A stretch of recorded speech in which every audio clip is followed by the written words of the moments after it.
Эти клинья я оставлю, чтобы до завтра плитка не утопилась.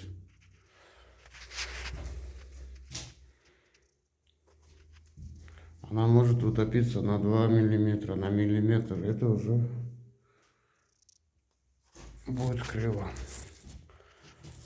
И каждый вечер, когда после работы ухожу домой, вот таким образом, ну такой пластиковый этот, как его, на свежий клей просовываю, убираю клей. Все. Завтра я уже не буду болгаркой пилить, чтобы вставлять эти клипсы. Очищаю сразу, экономлю себе время.